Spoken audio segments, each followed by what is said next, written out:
नमस्कार दोस्तों, आज की हमारी कहानी का शीर्षक है लालची शिकारी। एक गांव में सोहन और मोहन नाम के दो शिकारी रहते थे।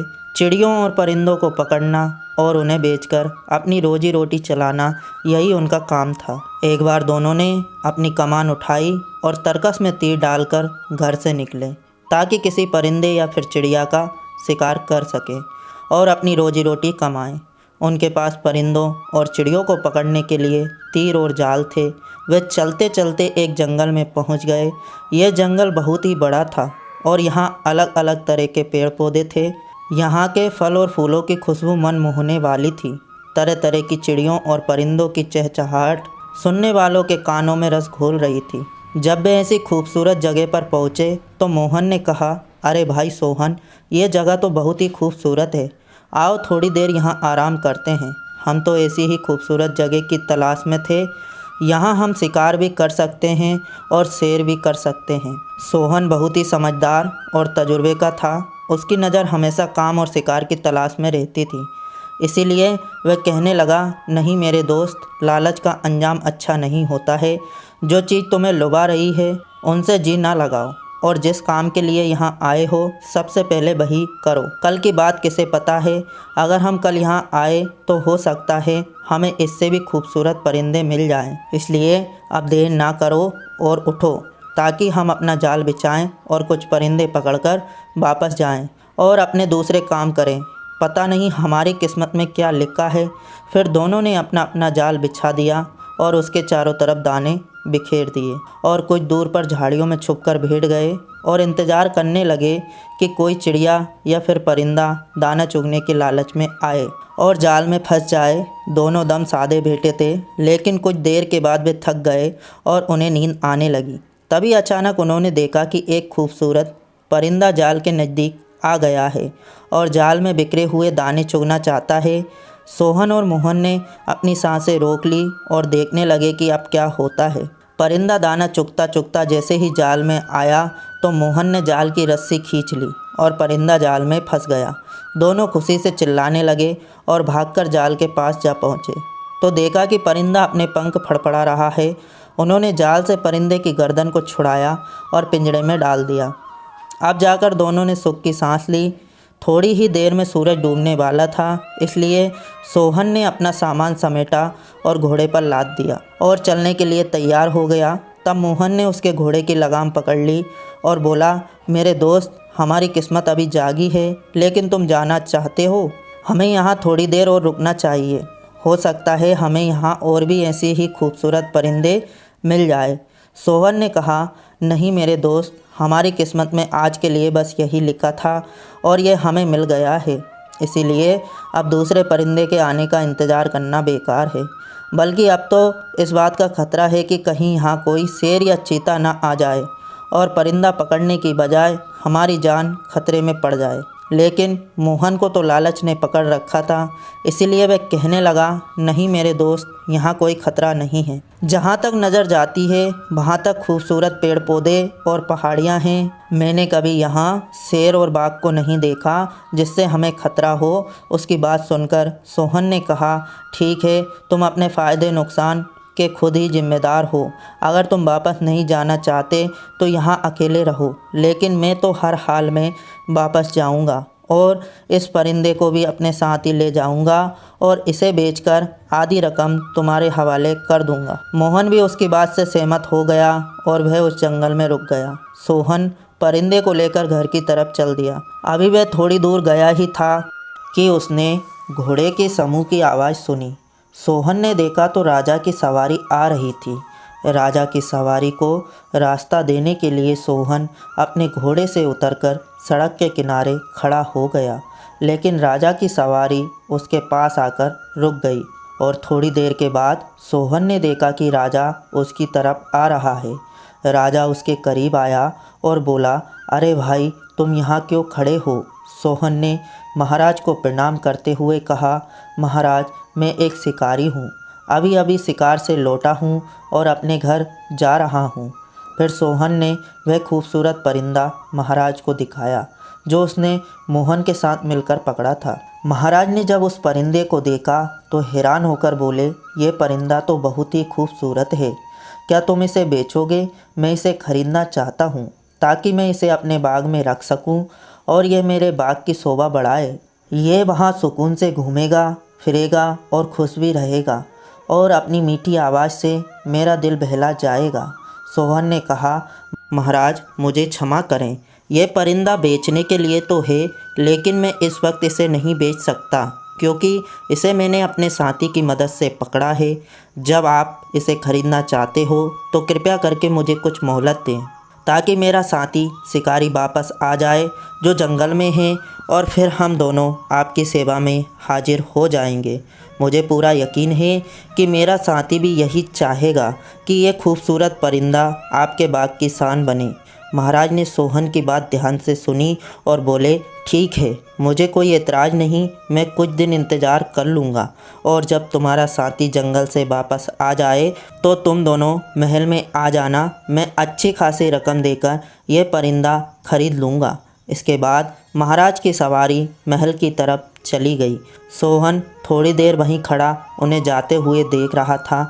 उसे यकीन ही नहीं हो रहा था कि उसका परिंदा महाराज खरीदना चाहते हैं। अब सोहन इंतज़ार करने लगा कि जल्दी से मोहन आ जाए और वह जितनी जल्दी हो सके इस परिंदे को महाराज के हाथों बेच दे। इसी इंतज़ार में कुछ दिन बीत गए लेकिन मोहन नहीं आया तो सोहन के सब्र का बांध टूट गया। वह अपने दोस्त के घर गया ताकि उसकी पत्नी को सारी बात बताए और दोस्त की गैर मौजूदगी में परिंदे को बेचने की इजाज़त ले सके। जब वह मोहन के घर पहुंचा और दरवाजे पर दस्तक दी तो यह देखकर वह हैरान रह गया कि उसका दोस्त जख्मी हालत में खाट पर लेटा है। उसके सर, कंधे और चेहरे पर मरहम पट्टी लगी हुई है।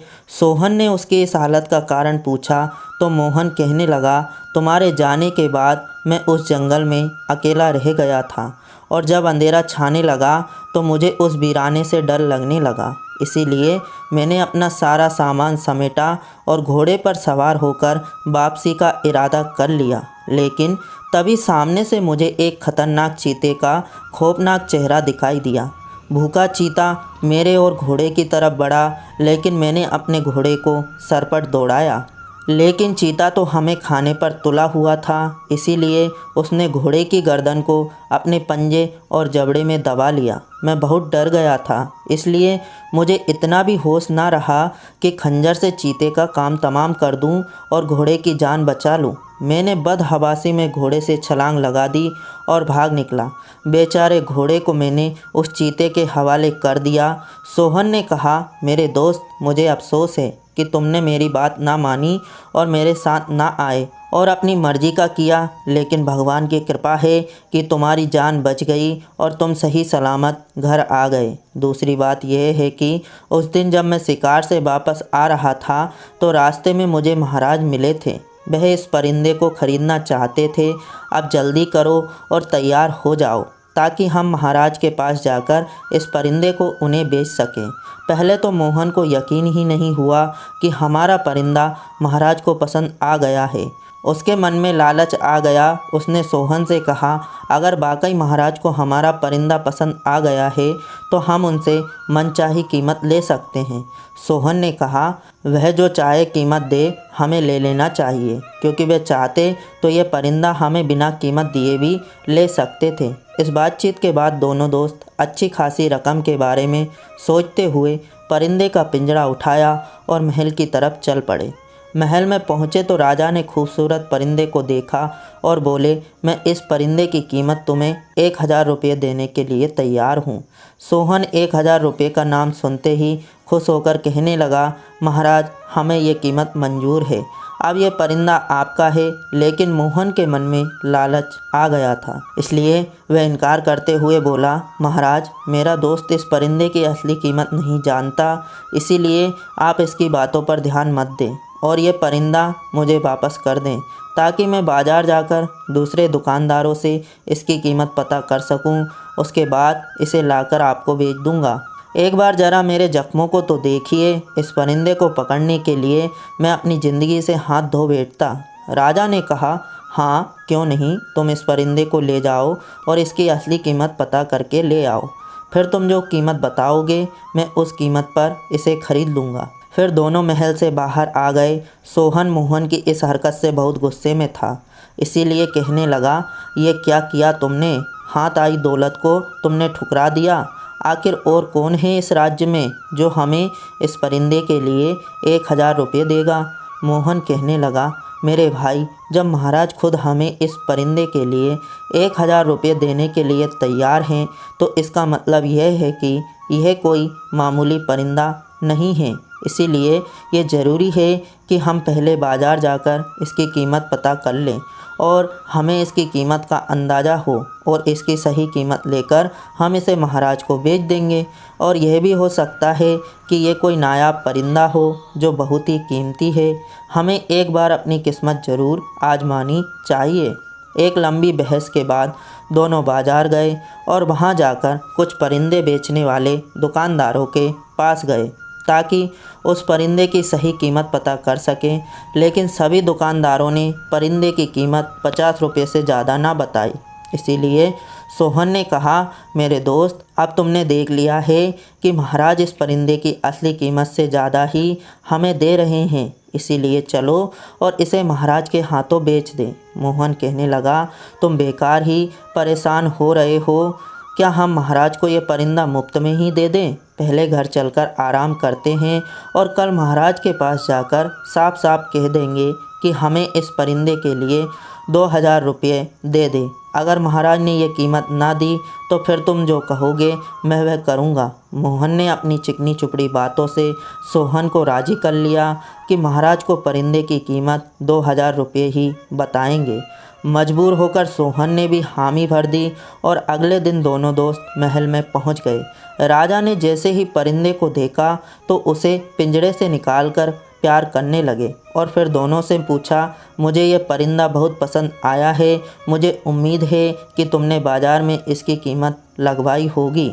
मैंने जो कीमत तुम्हें कही थी उससे कम कीमत लगी है या ज़्यादा? मोहन कहने लगा, महाराज, जैसा कि हमने तय किया था ये परिंदा आपका माल है, लेकिन बाज़ार के दुकानदारों ने इसकी कीमत 1000 रुपये से ज़्यादा तय की है।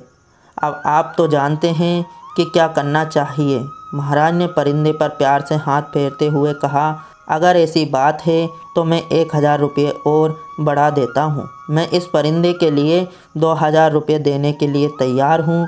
सोहन ने जल्दी से कहा, महाराज, यह कीमत तो हमारी जान से भी ज़्यादा है। आप हमें यही रकम दे दें। हम इस परिंदे की ज़्यादा देर तक देखभाल नहीं कर सकते। लेकिन तभी मोहन उसकी बात काटते हुए बोला, महाराज, मुझे क्षमा करना, लेकिन इस परिंदे की कीमत इससे भी ज़्यादा है। महाराज ने परिंदे को पिंजरे में डाल दिया और कहने लगे, अगर तुम्हें यह कीमत मंजूर नहीं है तो तुम दोबारा जाओ और इसकी कीमत लगवाओ। मुझे कोई एतराज़ नहीं, लेकिन जल्दी कोई फ़ैसला कर लो। मैं इस खूबसूरत परिंदे की जुदाई बर्दाश्त नहीं कर सकता। मोहन का लालच बढ़ता ही जा रहा था, इसीलिए वह महाराज के मुताबिक रोज़ रोज़ दो दिल होता जा रहा था और कोई फैसला नहीं कर पाता कि क्या करे और क्या ना करे। इसीलिए अगले दिन अपने साथी से कहने लगा, तुमने देख लिया है, हम जो भी कीमत महाराज से मांगेंगे वह दे देंगे, इसलिए कि यह नायाब परिंदा है और उन्हें पसंद है और इसकी कीमत इससे भी ज़्यादा है जो राजा हमें देना चाहते हैं। सोहन ने कहा, लेकिन दुकानदारों ने तो इसकी कीमत सिर्फ 50 रुपये ही लगाई थी। मोहन ने कहा, यह भी तो हो सकता है उन्हें इसकी कीमत मालूम ना हो, शायद उन्होंने अपनी ज़िंदगी में ऐसा परिंदा देखा ही ना हो। सोहन ने कहा, अगर तुम मुझसे पूछो तो मैं राजा की बात से सहमत हूँ। राजा हमें जो कीमत दे रहे हैं मैं उसी में खुश हूँ, लेकिन मुझे इस बात का डर है कि कहीं महाराज के दिमाग में कोई और ही बात ना हो। ये कैसे हो सकता है कि महाराज हमारी हर बात मानने के लिए तैयार हो जाते हैं? मोहन ने कहा, यह तुम्हारा वहम है। राजा को ये परिंदा पसंद आया है। हो सकता है राजा चाहते हों कि हम दोबारा जब भी ऐसा कोई परिंदा पकड़ें तो वह उन्हीं के ही हाथों बेचें। इसीलिए वह हमारी हर बात मानने के लिए तैयार हो जाते हैं। मोहन इतना कहकर जौहरी की दुकान की तरफ चल पड़ा। उसके साथी सोहन ने पूछा, कहाँ जा रहे हो? मोहन बोला, महाराज, इस परिंदे के लिए जो हमें कीमत देने वाले हैं उससे हमारे हालात बदल जाएंगे। इसीलिए मैं जौहरी की दुकान पर जाना चाहता हूँ ताकि उससे अंगूठी के लिए कीमती हीरा खरीदूँगा। सोहन बोला, अभी परिंदा बिका नहीं है और तुम अभी से ही हीरे की खरीदारी में क्यों लग गए हो? लेकिन मोहन पर उसकी बात का कुछ असर ना हुआ, इसलिए वह जौहरी की दुकान में चला गया और हीरे का बयाना देकर अपने घर की तरफ रवाना हुआ। अगले दिन वह दोनों पिंजरा उठाए और महल की तरफ चल दिए। इस बार भी महाराज ने उनका खुशी से स्वागत किया, उनका हालचाल पूछा और परिंदे को देखकर बुलंद आवाज़ में हंसते रहे और कुछ देर के बाद कहने लगे, अच्छा, तो तुम किसी नतीजे पर पहुंच गए हो। मुझे भी ये परिंदा बहुत पसंद आया है, इसलिए बेहतर होगा कि तुम मुझे इसकी आखिरी कीमत बता दो। मोहन कहने लगा, महाराज, मेरा अंदाज़ा है कि इसकी कीमत 5,000 रुपये होनी चाहिए, लेकिन कल एक बहुत बड़ा परिंदे का सौदागर इस राज्य में आने वाला है, इसलिए इसकी सही कीमत वही बता सकता है। आप एक मेहरबानी करके हमें एक दिन की मोहलत और दें ताकि आपके और हमारे दिल में किसी शक की कोई गुंजाइश ना रहे। महाराज ये बातें सुनकर पहले तो थोड़ी देर चुप रहे, फिर पहले की तरह ज़ोर ज़ोर से हंसने लगे और जब थक गए तो कहने लगे, हाँ भाई हाँ, तुम सही कह रहे हो, मैं कल तक सब्र कर लेता हूँ, लेकिन इससे ज़्यादा इंतज़ार नहीं कर सकता। सोहन ने कहा, महाराज, आप बहुत ही महान हैं, आप सही कह रहे हैं, हम कल ये परिंदा आपकी सेवा में हाजिर कर देंगे। यह कहकर वह दोनों पिंजरा उठाए और अपने घर की तरफ रवाना हो गए। वह दिन भी तेज़ हवा की झोंके की तरह बीत गया तो अगले दिन दोनों शिकारी परिंदे का पिंजरा उठाकर महल में आ गए। राजा उनसे बहुत देर तक बातें करते रहे और हंसते रहे। फिर थोड़ी देर के बाद राजा ने उनसे पूछा, क्या तुम्हें इस परिंदे की असली कीमत पता चल गई है? क्या तुम 5,000 रुपये लेकर परिंदा मुझे देने के लिए तैयार हो? मोहन राजा की बातें बर्दाश्त ना कर सका और जल्दी से कहने लगा, महाराज, आप 10,000 रुपये दें, बल्कि इस नायाब परिंदे की कीमत इससे भी ज़्यादा है।